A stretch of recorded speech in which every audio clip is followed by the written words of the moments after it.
વિદ્યાર્થી મિત્રો, ધોરણ 12 આર્ટ્સના વિદ્યાર્થીઓ માટે આપણે જે વિડીયોના માધ્યમથી શરૂ કર્યું કે ભાઈ ભૂગોળ, માનવ ભૂગોળ પહેલું ચેપ્ટર છે, એનો પરિચય આપણે પેલા સામાન્ય મેળવો, એના પહેલા 2 ભાગ આપણે જોયા. આજે હવે ત્રીજો ભાગ, અને મે બી હું એવું માનું છું કે કદાચ આ વિડીયોનો અંત થતા તમારું આ પ્રકરણ છે પણ પૂરું થઈ જશે. તો એની અંદર આપણે માનવ ભૂગોળ અભ્યાસના અભિગમ, અગાઉ આપણે માનવ ભૂગોળની અંદર પ્રાકૃતિક પર્યાવરણમાં કઈ બાબતો આવે, સાંસ્કૃતિક પર્યાવરણમાં કઈ બાબતો આવે એ આપણે જોયું, અને માનવ ભૂગોળની સાથે સંકળાયેલા કાર્યોની પણ આપણે ચર્ચા કરી. પણ હવે આપણે અભ્યાસના અભિગમો, એપ્રોચને જોવાના છે કે ભાઈ આ જીઓગ્રાફી ભૂગોળ જે છે એ માનવ ભૂગોળના કયા કયા બાબતોનો અભ્યાસ કરે છે, ક્યાંથી એ અભ્યાસ શરૂ થયો છે, તો એની વિશે આપણે ચર્ચા કરવાની છે. એમાં જોઈએ, માનવ અને પર્યાવરણ વચ્ચેના સંબંધોની ચર્ચા માનવ ભૂગોળમાં કેન્દ્ર સ્થાને છે. આ સંબંધોના વિશ્લેષણ માટે જુદા જુદા અભિગમો અપનાવવામાં આવ્યા છે. સમય પરિવર્તનની સાથે સાથે માનવ ભૂગોળના વિષય વસ્તુ તથા તેનો અભ્યાસ કરવાની જે પદ્ધતિઓ છે, પ્રવિધિઓ છે, રીતો છે અને અભિગમો પણ બદલાતા રહ્યા છે.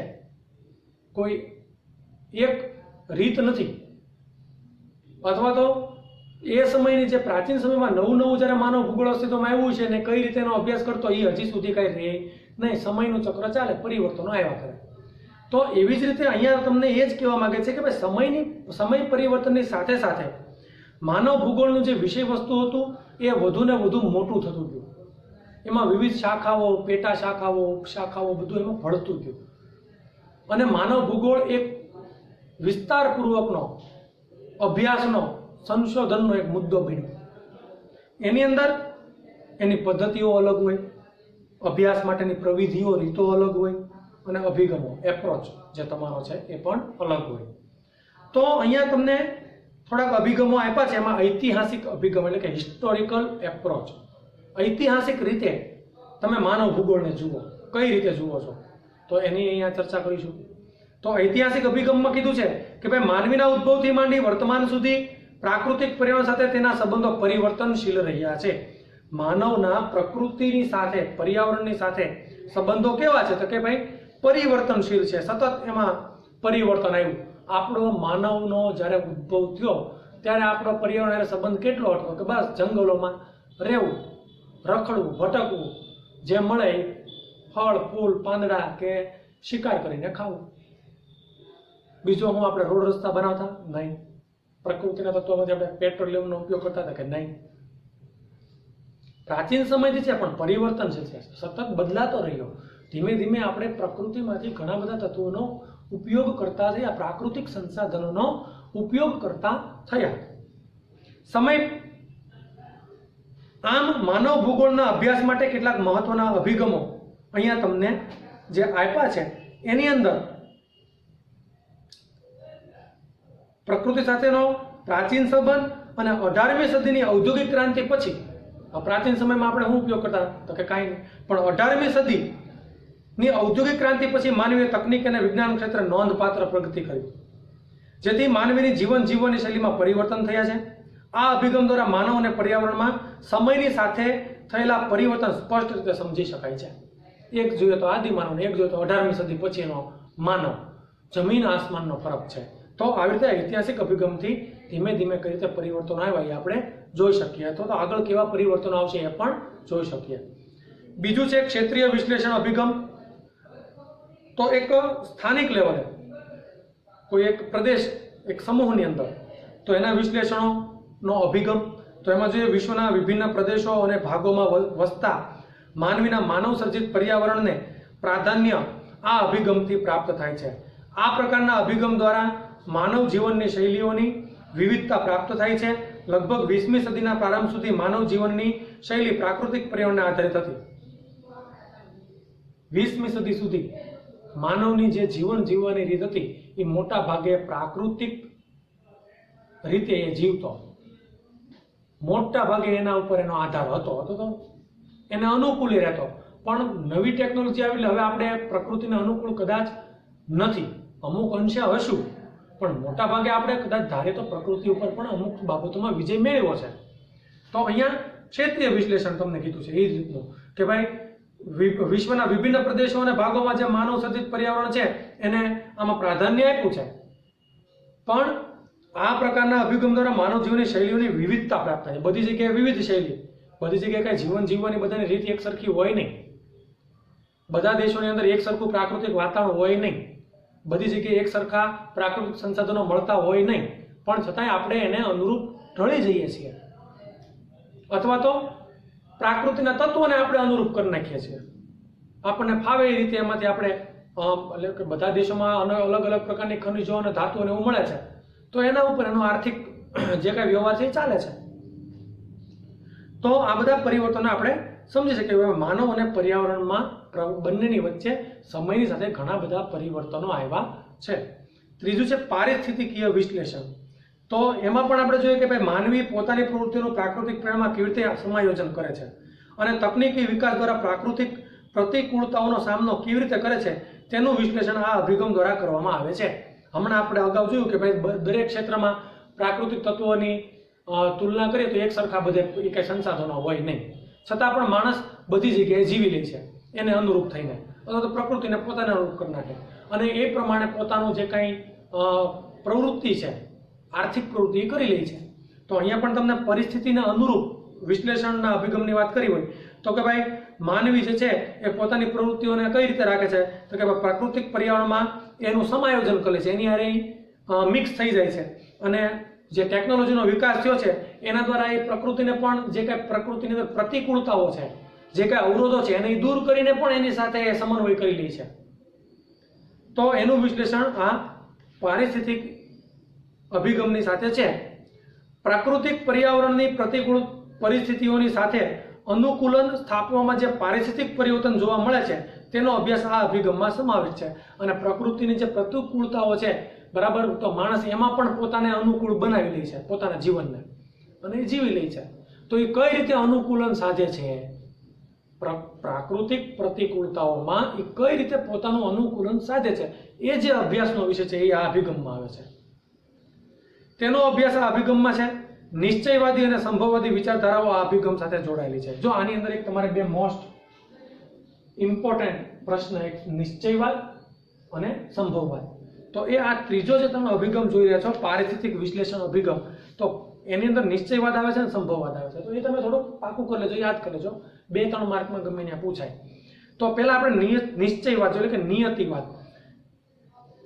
આ વિચારધારા મુજબ મનુષ્યની બધી જ પ્રવૃત્તિઓ અને ક્રિયાઓ પર્યાવરણ દ્વારા નિયંત્રિત થાય છે. કોઈ પણ માનવ સમુદાય હોય, રાષ્ટ્રનો ઇતિહાસ, માનવ સંસ્કૃતિ, જીવનશૈલી અને વિકાસની માત્રાને પ્રાકૃતિક પર્યાવરણ અસર કરે છે. ભાઈ માનવ સમુદાય હોય, પછી કોઈ રાષ્ટ્રનો ઇતિહાસ તમે જોઈ લો, માનવીની સંસ્કૃતિ જોઈ લો, જીવન જીવવાની રીત, શૈલી, જીવન જીવવાની રીત દરેક દેશમાં, દરેક પ્રદેશની અંદર, અને વિકાસની માત્રા, કયા દેશે કેટલો વિકાસ કર્યો છે, તો એને કોણ અસર કરે છે તો કે પ્રાકૃતિક પર્યાવરણ અસર કરે છે. કારણ કે એ પ્રાકૃતિક પર્યાવરણ ઉપર ડિપેન્ડેબલ છે, એના દ્વારા એ નિયંત્રિત થાય છે, એના દ્વારા બધાનો વિકાસ, જીવન જીવવાની રીત, ઇતિહાસ બધું પ્રકૃતિના આધારે રચાય છે. આ વિચારધારા માનવીને નિષ્ક્રિય પરિબળ ગણે છે. આ જે નિયતિવાદ છે, નિશ્ચયવાદ, એ માનવીને કેવો ગણે છે? નિષ્ક્રિય. માનવી કઈ કરતો નથી, પર્યાવરણ જે છે એ બધું કરે છે, પર્યાવરણના જે કઈ સંસાધનો છે એ બધું કરે છે, માનવ એને અનુરૂપ પોતાનો વિકાસ કરે છે. તો આમાં નિયતિ ઉપર એટલે કે નિયતિ એટલે કે નસીબ, કે ભાઈ પ્રકૃતિ જે કરશે એ માનવનું થશે. માનવ કાંઈ કરતો નથી, માનવ નિષ્ક્રિય છે. હિપોક્રેટ્સ, એરિસ્ટોટલ, હિરોડોટ્સ, સ્ટ્રાબ્રો વગેરે વિદ્વાનોએ માનવી ઉપર પ્રાકૃતિક સ્થિતિનો પ્રભાવ સમજાવ્યો છે. અને આ બધા જે તત્વ દર્શનના જે વિદ્વાનો છે, દર્શન શાસ્ત્રીઓ છે, એને બધાએ કીધું છે કે ભાઈ માનવી જે છે એના ઉપર પ્રાકૃતિક સ્થિતિનો પ્રભાવ જોવા મળે છે, અને જેવો પ્રાકૃતિક સ્થિતિનો પ્રભાવ હોય એ રીતે માનવ પોતાનું જીવન જીવે છે. ત્યાર પછી કાન્ટ, હમ્બોલ્ટ, રીટર, કુમારી એલન સેમ્પલ અને એલ્સવર્થ હન્ટિંગ્ટન દ્વારા આ વિચારધારાને અનુમોદન પણ પ્રાપ્ત થયું. અને આ જે બીજા વિદ્વાનો છે, ભૂગોળવેત્તાઓ છે, એમણે અનુમોદન આપ્યું, એટલે કે એની જે આ વાત કરી છે હિપોક્રેટ્સ કે એરિસ્ટોટલે કે એણે, તો એને અનુમોદન કે ભાઈ તમારી સાથે અમે સહમત છીએ ને આ બરાબર છે. 20મી સદીના પૂર્વાર્ધ સુધી આ વિચારધારા વિકસતી રહી હતી. કુમારી એલન સેમ્પલ તથા એલ્સવર્થ હન્ટિંગ્ટન આ વિચારધારાના પ્રખર સમર્થક હતા અને સમર્થન કર્યું કે ભાઈ કુમારી એલન સેમ્પલ અને હન્ટિંગ્ટને કે ભાઈ માનવી જે છે એ નિશ્ચયવાદ એટલે કે નિયતિવાદ અને પ્રકૃતિ ઉપર આધાર રાખે છે. માનવી નિષ્ક્રિય છે, પ્રકૃતિ જેવું કરશે એવું માનવ પોતાનું જીવન જીવશે. પછી છે સંભવવાદ એટલે કે પોસિબિલિઝમ, સંભાવનાઓ પણ રહેલી છે. બીજો એક છે થિયરી. નિશ્ચયવાદમાં જોયું કે આમાં કઈ સંભાવનાઓ નથી હોતી કે પ્રકૃતિ જેમ જીવાડે એમ માનવ જીવવા, માનવી એ રીતે પોતાનું જીવન જીવે છે, પણ અહીંયા સંભાવનાઓ ઉત્પન્ન થશે. તો શું છે જોઈએ. પ્રકૃતિની સરખામણીમાં માનવને મહત્વનું સ્થાન આપવામાં છે. અહીંયા જે ખાલી પ્રકૃતિને સ્થાન આપે છે, પણ અહીંયા માનવને સ્થાન, માનવ અને પ્રકૃતિ બંનેને સ્થાન છે. માનવીને સક્રિય સ્વરૂપે જોવામાં આવે છે. તે વિચારધારાને સંભવવાદી વિચારધારા કહેવાય છે. સંભવવાદ શબ્દનો સર્વપ્રથમ ઉપયોગ લુસિયન ફાવરે કર્યો હતો. તેના મતાનુસાર માનવ સંભાવનાઓનો સ્વામી છે. વિવિધ સંભાવનાઓ રહેલી છે કે ભાઈ આમ થાય તો આમ જ થાય, આવું છે તો આવું જ હશે, સંભાવનાઓથી ઘેરાયેલો છે. પ્રકૃતિના તત્વોના ઉપયોગ બાબતનો નિર્ણય માનવી જ કરે છે. પ્રકૃતિનો કઈ રીતે ઉપયોગ કરવો અને એના આધારે કેમ વિકાસ કરવો એ બધું માનવીના હાથમાં છે, એવું આ વિચારધારા સંભવવાદની વિચારધારા કહે છે. અહીંયા માનવીના હાથમાં કશું નથી, પ્રકૃતિ છે, પણ અહીંયા માનવી પ્રકૃતિને વાળી શકે છે એવી સંભાવનાઓ આમાં છે એ દર્શાવે એટલે એને સંભવવાદ કીધો છે. ભૂગોળવેત્તા વિડાલ ડી લા બ્લાશે આ વિચારધારાનો વ્યવસ્થિત પ્રચાર કર્યો કે ભાઈ વિડાલ ડી લા બ્લાશ નામના ભૂગોળવેત્તા છે, એમણે આને વધારે ને વધારે પ્રચાર પ્રસાર આ જે સંભવવાદ છે એનો કર્યો છે, સમજાવ્યું છે, એમાં અભ્યાસ કર્યો છે, એની વિવેચના કરી અને લોકોને સમજાવ્યા કે ભાઈ સંભવવાદ જે છે એ બરાબર છે, ભાઈ માનવી પણ કેન્દ્ર સ્થાને છે અને પ્રકૃતિને પોતાના રૂપ વાળે છે. સંભવવાદી વિચારધારાની ઘણા વિદ્વાનોએ આલોચના કરી હતી. નિશ્ચયવાદી વિચારધારા અને સંભવવાદી વિચારધારાનો સમન્વય કરતી નવનિયતિવાદ, જો નિશ્ચયવાદ અને સંભવવાદ આ બંને ને માનવાવાળા પણ હતા, એને પાછું નવનિયતિવાદ એવું નામ આપવામાં આવ્યું. એની વિચારધારા ગ્રિફિથ ટેલરે રજૂ કરી કે ભાઈ એવું નથી, ભાઈ મનુષ્ય અને પ્રકૃતિ બંને સરખા છે, બંને એકબીજા તાલમેલ સાથે ચાલે છે. એનું નામ પાછું એવી વિચારધારાનું નામ આપ્યું નવનિયતિવાદ. તેણે સમજાવ્યું કે પ્રાકૃતિક નિયમોનું પાલન કરીને પ્રકૃતિનો ઉપયોગ માનવીય કરવાનો છે. માનવી પ્રકૃતિના તત્વોનો ઉપયોગ કરે છે, પણ કઈ રીતે કરવાનો છે તો કે ભાઈ પ્રકૃતિના નિયમોનું પાલન કરીને, પ્રકૃતિનો વિનાશ કરીને નહીં. માનવીય સાંસ્કૃતિક પર્યાવરણને મર્યાદિત કરીને પ્રાકૃતિક તત્વોનો ઉપયોગ કરવો અનિવાર્ય છે. આપણી જે કંઈ સાંસ્કૃતિક પર્યાવરણ આપણું છે એને થોડુંક મર્યાદિત કરવું. આપણી સંસ્કૃતિ આપણા વિકાસ માટે કાંઈ પ્રકૃતિને હોમી ન દેવાય, પ્રકૃતિને નીચોવી ન લેવાય. પ્રાકૃતિક સંસાધનો જે છે બરાબર એનું અતિ દોહન ન કરી લેવાય. જો એવું કરો તો એ પાછું નુકસાનકારક છે. તો એ આને ગ્રિફિથ ટેલરે સમજાવ્યું છે. પ્રાકૃતિક પર્યાવરણને નુકસાન થશે તો માનવ સમાજ અને માનવ સર્જિત સમસ્યાઓ ઉત્પન્ન થશે અને માનવીનો વિકાસ રૂંધાશે. જો પ્રકૃતિની અંદર અસમતોલા આવશે, સર્જાશે, તો મનુષ્ય જીવનમાં પણ અસમતુલન આવશે, માનવ જીવન બરબાદ થઈ જશે, આપણી સંસ્કૃતિ આગળ વધી શકશે નહીં કે ટકી શકશે નહીં. તો એ છે સંભવવાદ. આશા રાખું છું નિશ્ચયવાદ અને સંભવવાદ તમને સમજાવ્યું છે. બહુ ઇઝી છે, ખાલી શબ્દને જ પકડવાનો છે અને એની થિયરી બહુ એટલી બધી ડિટેલમાં આમાં આપી નથી, બહુ ટૂંકમાં અને સરળ રીતે સમજાય છે. અહીંયા પ્રકૃતિ જે છે એ મુખ્ય છે, પ્રકૃતિ દ્વારા બધું ચાલે છે. અહીંયા સંભવવાદ જે છે એ એની અંદર સંભાવનાઓ રહી છે, મનુષ્ય મુખ્ય છે, મનુષ્ય દ્વારા પ્રકૃતિનું જે કાંઈ છે એ પ્રકૃતિના તત્વોનો ઉપયોગ કરીને આગળ વધવામાં વિકાસ કરવામાં આવે છે. આ બંનેના વિચારવાદને ભેગા કરી દીધો નવનિયતિવાદ ગ્રિફિથ ટેલર. બહુ ટૂંકમાં સમજાઈ જાય એવું છે. ચોથું છે, ચોથો અભિગમ વર્તનલક્ષી, બિહેવિયરલ. તમારું વર્તન જે છે એ પણ એક અભિગમ તરીકે આ માનવ ભૂગોળની અંદર સમાવિષ્ટ છે. કોઈ પણ ક્ષેત્રમાં ઉત્પન્ન થતું સાંસ્કૃતિક પર્યાવરણ તે ક્ષેત્રના માનવીના વ્યક્તિગત ગુણો, માન્યતાઓ, મૂલ્યો, વ્યવહારો, રીત રિવાજો વગેરેનું પરિણામ છે. કોઈ પણ પ્રદેશની ભૌગોલિક પરિસ્થિતિ તેના લોકોના વર્તન પર અસર કરે છે.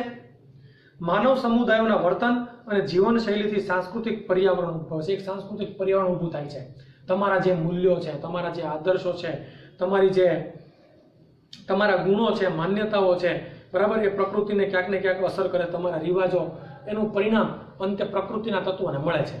તો એ વર્તન, તમારું વર્તન પ્રકૃતિ સાથે કેવું છે એ સમજાવવા માંગે છે. જો સારું હશે તો સાંસ્કૃતિક પર્યાવરણ જે બન્યું છે એ કેવું બન્યું છે તો કે સારું બન્યું છે, લાંબા ગાળા સુધી ટકી રહેશે અને બંને વચ્ચેનો તાલમેલ જે છે જોખમાશે નહીં. પછી છે માનવ કલ્યાણ લક્ષી અભિગમ. એમાં મુખ્ય કેન્દ્રમાં કોણ હોય તો કે માનવનું કલ્યાણ કેન્દ્રમાં હોય. તો એમાં જોઈએ આ અભિગમ ગરીબી, ભૂખમરો, દુષ્કાળ, યુદ્ધો, રંગભેદની નીતિ, જાતિભેદ, વર્ગ વિગ્રહો, આતંકવાદ, માનવ સર્જિત હોનારતો વગેરેને પ્રાકૃતિક પર્યાવરણના સંદર્ભમાં પ્રાદેશિક અભ્યાસ કરે છે કે ભાઈ માનવ જે છે એનું કલ્યાણ કેન્દ્રમાં હોવું જોઈએ, મનુષ્યનું કલ્યાણ થાય એવો અભિગમ અપનાવવો. તો એની અંદર શું કીધું તો કે ભાઈ ક્યાંય ગરીબી ન હોય, ભૂખમરો, દુષ્કાળ, યુદ્ધ, રંગભેદની નીતિ, જાતિભેદ, વર્ગ વિગ્રહ, આતંકવાદ, માનવ સર્જિત જે હોનારતો છે એ બધી વસ્તુ પ્રકૃતિના પરિણામ સંદર્ભમાં એનો પ્રાદેશિક એકમ તરીકે એક નાના પ્રદેશમાં એનો અભ્યાસ કરવામાં આવે છે. આ અભિગમ એવા પ્રકારની સામાજિક આર્થિક વ્યવસ્થાઓ પર ભાર મૂકે છે જેના દ્વારા વિશ્વના તમામ નાગરિકોનું વિશ્વના બધા જ સંસાધનો પર સમાન અધિકાર અને નિયંત્રણ પ્રાપ્ત થાય. આ અભિગમ એવો કે એ એવું કહેવા માંગે છે કે ભાઈ દુનિયાની અંદર જેટલા પણ પ્રાકૃતિક સંસાધનો છે, જેટલા પણ પ્રકૃતિ દ્વારા આપણને ખનિજો હોય, પછી પેટ્રોલિયમ હોય કે ધાતુમય ખનિજો કે અધાતુમય ખનિજો, શક્તિના સંસાધનો, સમુદ્રો, પાણી, નદીઓ, તો આ બધું જે છે એ દરેક માનવને માનવીનો એના ઉપર અધિકાર છે અને તો જ દરેક વ્યક્તિ, દરેક માનવનું કલ્યાણ થાય. એક સમાન અધિકાર અને નિયંત્રણ બધાને આપવું. સામાજિક ન્યાયનો હેતુ પાર પાડી શકાય, બધાને ન્યાય મળે, માનવીને તેની પ્રાથમિક જરૂરિયાતો સરળતાથી મળી રહે અને માનવ કલ્યાણ સાધી શકાય. દરેક વ્યક્તિને પોતાના જીવનની જે મુખ્ય જરૂરિયાત છે, રોટી, કપડાં, મકાન, રહેવા માટેનું મકાન, ખાવા માટે અનાજ, પહેરવા માટે વસ્ત્રો, જીવન જરૂરિયાતની તમામ સુવિધાઓ દરેક મનુષ્યને મળે એ અભિગમ છે. માનવ ભૂગોળના અભિગમો વિશે રીટર, રેડસેલ, હન્ટિંગ્ટન, બ્લાશ, બ્રુન્સ, ડિમાન્ઝિયા, ફિન્ચ, ટ્રેવાર્થા, ડિકન્સ, વ્હાઇટ વગેરે વિદ્વાનોએ પોતાના વિચારો આ ઉપર રજૂ કર્યા છે અને આ માનવ કલ્યાણ લક્ષી અભિગમ જે છે એ રજૂ કર્યો છે. છેલ્લે આપણે જોઈએ માનવ ભૂગોળના અભિગમોની તુલના. તો આપણે તુલના કરીએ કે ભાઈ માનવ ભૂગોળ અભ્યાસના અભિગમો માનવ અને પ્રાકૃતિક પર્યાવરણ વચ્ચેના સંબંધોનું વિશ્લેષણ કરે છે. નિશ્ચયવાદી વિચારધારા મુજબ મનુષ્યની બધી જ પ્રવૃત્તિઓ કોના દ્વારા કેન્દ્રિત છે તો કે પર્યાવરણ દ્વારા નિયંત્રિત થાય છે. કોઈ પણ રાષ્ટ્રનો ઇતિહાસ, સંસ્કૃતિ, લોકોની જીવનશૈલી અને વિકાસની દિશાને પ્રાકૃતિક પર્યાવરણ અસર કરે છે. ઇતિહાસ હોય કે સંસ્કૃતિ એના ઉપર ક્યાંક ને ક્યાંક પ્રાકૃતિક પર્યાવરણ જે છે અસર કરે છે. એ પ્રમાણે આપણી સાંસ્કૃતિક વારસો જે છે આપણો બને છે. એવું કોણ કહે છે તો કે નિશ્ચયવાદ. જ્યારે સંભવવાદી વિચારધારા પ્રાકૃતિક પર્યાવરણને બદલે માનવને વધુ મહત્વ આપે છે. જ્યારે સંભવવાદ જે છે કોને મહત્વ આપે તો કે ભાઈ માનવીને. કઈ રીતે તો કે માનવી પોતે જ સંભાવનાઓનો સ્વામી છે, સંભાવનાઓથી ઘેરાયેલો છે. માનવીની સર્જન શક્તિના કારણે મનુષ્યની કેન્દ્રીય અને ક્રિયાશીલ ભૂમિકાને પ્રાધાન્ય પ્રાપ્ત થાય છે.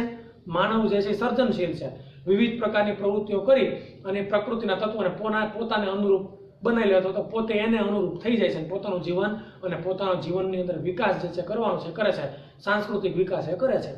તો એ રીતે આમાં સંભવવાદમાં મનુષ્યને કેન્દ્ર સ્થાને કરે છે, પ્રકૃતિને નહીં.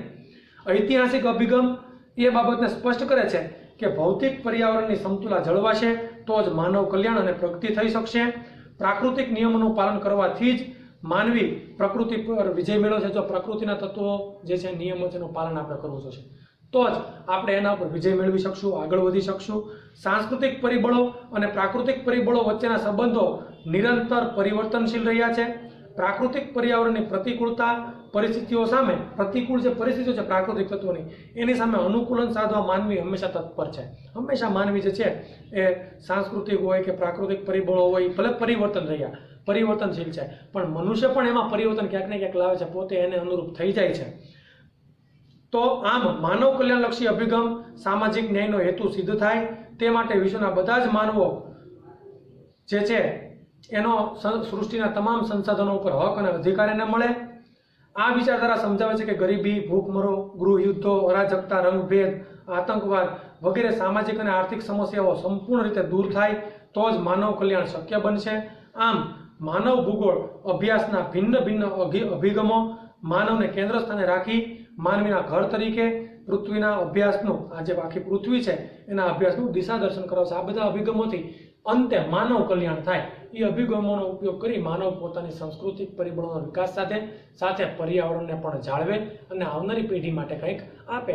તો એ રીતે આપણે આ માનવ ભૂગોળના પરિચયમાં જોયું કે માનવ જે છે એ કેન્દ્ર સ્થાને છે. અસ્તુ.